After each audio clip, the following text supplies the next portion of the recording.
Hey, it's your old pal Lucid Stu again, and this is Stu's News, a review of American high-speed rail happenings over the last month. In this episode, we'll take a look at what went down in October. Starting with Acela, the NEC, and the biggest news of the month, President Trump says that the Hudson River Tunnels project is, quote, terminated, with some lame excuse that the staffers evaluating the grants for DEI violations are furloughed during the shutdown. Add this to the list of things being used as pawns while Republicans and Democrats argue to see who can do less in Congress. Yeah, you. Let's say I'm not a fan.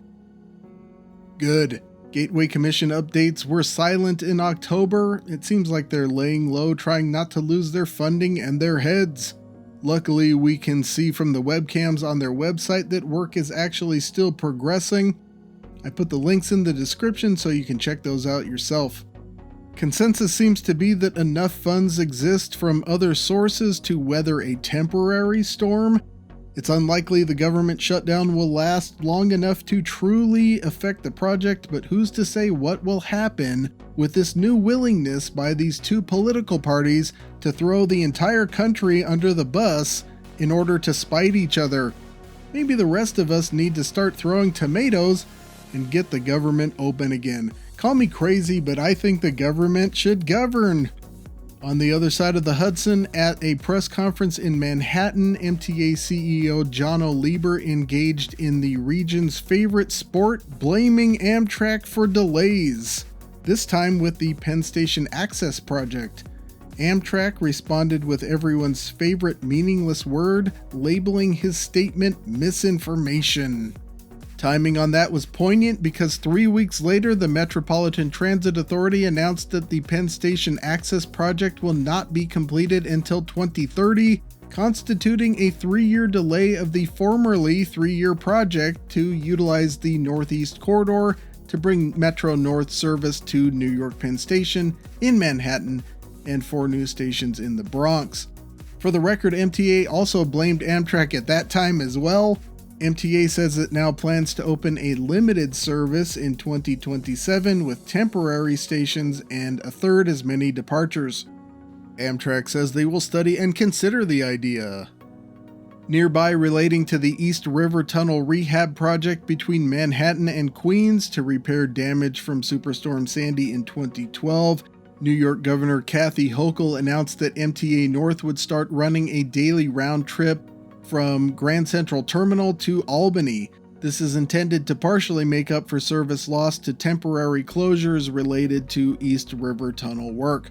Looks like the Amtrak numbers have been derailed this month by the shutdown. That's all for the NEC, but we'll stay on the East Coast and check in with Brightline in Florida. Brightline has announced a rejiggering of its services with more frequent departures and longer trains to increase capacity during peak hours. This is, of course, in an effort to create revenue and stave off their looming debt issues, so let's look at the September investor report. Monthly ridership was up 11% compared to 2024, with short-distance riders leading the way this time, thanks to some minor price cuts and the word getting out that train capacity has expanded. All that led to a month-over-month rise in revenue of 13%. As we've been discussing for a while, that increase needs to be more like 40%.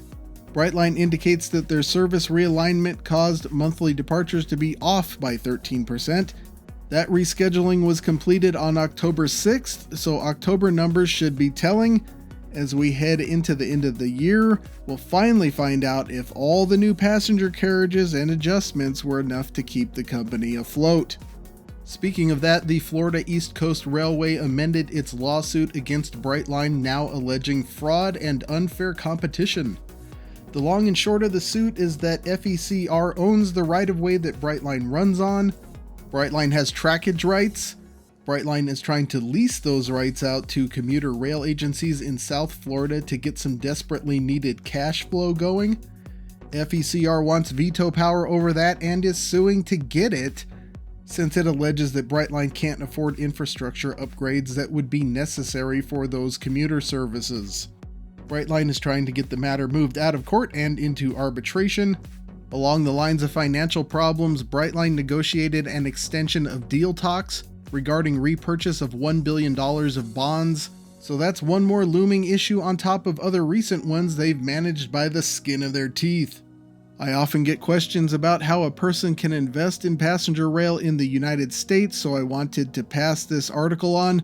What happens is a lot of Brightline and Brightline West bonds are bought up by publicly available bond funds. This article lists some top funds, so it's a starting point for research if you're interested. Is it a good idea right now? I'm not a financial advisor. This is not financial advice, just trying to answer a frequent question. With that, we will depart Florida, sticking with Brightline, but heading west to Nevada. On October 1st, it was revealed that Brightline West's estimated sticker price went up again, this time to $21 billion. This is a huge jump from the $8 billion estimate when I started making videos about it 2.5 years ago. I made a whole video about the increase right after I published last month's Stu's News. Check it out. As if that weren't enough, the $2.5 billion in bonds Brightline West sold earlier this year are running up against a deadline wherein they need to have the project fully financed or they run into SIF penalties that would threaten to tank the whole thing. As a result, they're attempting to rotate that debt into a new bond, and we'll see how that goes. As with Brightline's skin of the teeth. On the construction side, updates at the Las Vegas station site indicate there will be lane realignment on Las Vegas Boulevard. They'll be working on a sewer line and drainage culvert crossing the road. Fox 5 in Las Vegas threw a drone up at the site and got some good footage of the near complete grading there. Compare that to when I was out there in August. Speaking of that, I'm heading out there again just before F1 to see what else has happened. Also in the news, the Victorville Daily Press shot Brightline West an email asking when construction might start in Southern California, and the response was, quote, early 2026. Gee, where have we heard that before? As far as I'm concerned, Brightline West is now in the believe it when I see it camp with California high-speed rail. Speaking of that, let's see what's happening in California. First, we'll start with a boo-boo. Last month I said I wasn't sure how the Trump administration could reallocate $2.4 billion away from California high-speed rail in its new $5 billion National Railroad Partnership Program Notice of Funding Opportunity when they had agreed in court not to redistribute the money. While it was true that I didn't know, that information did turn out to be available, I just didn't find it. The nuance that makes this possible is that the agreement made in court stated that the money could not be redistributed unless there is a new NOFO. So what did the Trump administration do? New NOFO. Regardless, the state of California has taken the Trump administration to court over that as well. On to another mistake. The month ended with a bang at a special public meeting in the city of Shafter where citizens let loose on California high-speed rail reps for planning to split the city asunder. Shafter is a city of 20,000 that lies 15 miles northwest of Bakersfield, which is the planned southern terminus of the Merced-Bakersfield initial operating segment. Shafter is just southwest of the completed Construction Package 4 and the CP4 railhead. The authority and city previously agreed to an elevated route through the middle of the city on retained infill. In my previous road trip videos, I indicated they would trench through there, but that was an error on my part. I do apologize for any confusion. Not a boo-boo though, because it wasn't in a news video. Anyway, the elevated plan has taken on monstrous proportions thanks to separation distance demands by BNSF. Such an elevated alignment would now cut a 380-foot wide, 30-foot high swath through the middle of Shafter, and residents aren't happy. As a cost-cutting alternative, the authority is recommending keeping tracks at ground level and reworking crossings to fly over and under tracks that would be situated in a merely 280-foot wide swath, and residents aren't happy about that either. The general sentiment in Shafter seems to be that they now want the California high-speed rail alignment to avoid the city completely. Not only would that be difficult at this point, but you're also talking significant delays, and that would probably mean cost increases. Neither of those things are good for an agency trying to get this thing running in 7 or 8 years with as little as $2 billion to spare. The Shafter City Council voted to reject the ground level alternative, but is also willing to negotiate. Anyway, that's a situation to keep an eye on. Maybe they should have put it in a trench. CEO Ian Chowdhury has indicated he's going back to the state legislature hat in hand looking for money next year. Specifics were light in the article, but the possibility of another bond was floated. It's important to keep in mind that they're roughly $100 billion underfunded, so whatever they get needs to be massive to actually get LA to San Francisco running. Speaking of LA, the LA Metro Board approved plans for through-running tracks at LA Union Station. That is a key feature for California high-speed rail whenever it manages to get to LA. Interestingly, there is a wrinkle. Part of the agreement between BNSF and LA Metro for required land next to the LA River south of LA Union is to expand a BNSF yard in the city of Vernon 3 miles away, presumably to hold trains coming in and out of BNSF's enormous Hobart Intermodal facility. The wrinkle is that the city of Vernon doesn't care for that plan, so we'll see what happens with that. All of that ties into the LA to Anaheim section of the project. That is still in the process of being environmentally cleared.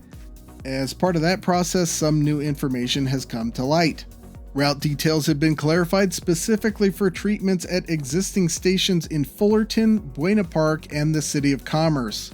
Starting at Fullerton, the authority has released a new animation explaining how they'll essentially split passenger and freight traffic. The tentative agreement is that passenger rail, including California High-Speed Rail, would take 2 tracks in the corridor between Fullerton and Hobart, and freight would take the other 2. The passenger tracks would be electrified, but BNSF would retain trackage rights on those if it needed to use them. So they're basically splitting the corridor into 2 pairs of tracks. This is important because the tracks will be laid out in such a way that the pairs will mostly be separate. At Fullerton, passenger tracks would merge in from the south, taking the 2 southern tracks, while freight would take the northern tracks as the Southern Transcon comes in from Riverside. A new island platform would be constructed between the 2 southern tracks for the Fullerton station, with underground connections between the island and the station. At Buena Park, the passenger tracks will travel under freight tracks to switch sides so that they can come into the Norwalk Santa Fe Springs transportation station on the east side. This is being aligned and set aside as an optional California high-speed rail station, which would probably be activated much later, if at all. That crossover would happen where the Buena Park Metrolink station is now, between Gilbert and Dale. The Metrolink station would then be moved west, adjacent to Beach Boulevard, which is a better spot for it anyway. Then lastly, the Commerce station would be moved a mile east from its currently dismal and nearly unused, very industrial location to a spot that's at least on a cross street and near some residential. The draft environmental impact statement for this section will be coming out soon, so we'll definitely be coming back to developments between LA and Anaheim. Now let's look at the Central Valley numbers. Capital outlay budget summary: $123.6 million expended in August. Keep in mind these reports run 2 months behind. That's mediocre again, and they're already underspending by 45% compared to budget. Contingency summary: we can see here they've added $3 billion to that pot, so clearly they were thinking $1.2 billion wouldn't cut it.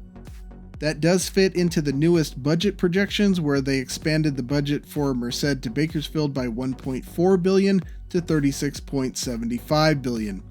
Structures: they've adjusted forecasts to indicate that construction on 4 structures will start later than previously planned, so that's not good. August, they are on schedule for completions. Guideway, they're slightly behind forecast in August, but are scheduled to make that up in September. CP1 earned value chart: the schedule performance index slipped to 0.93. 1 indicates on schedule there. If we draw a trend line, they're set to officially run behind schedule around March of 2026 if things don't improve. Schedule overages usually also mean budget overages. Unfortunately, the same situation in 2023 with CP4 didn't go so well, and they just now completed that 17 months later than the already 4.5-year late schedule.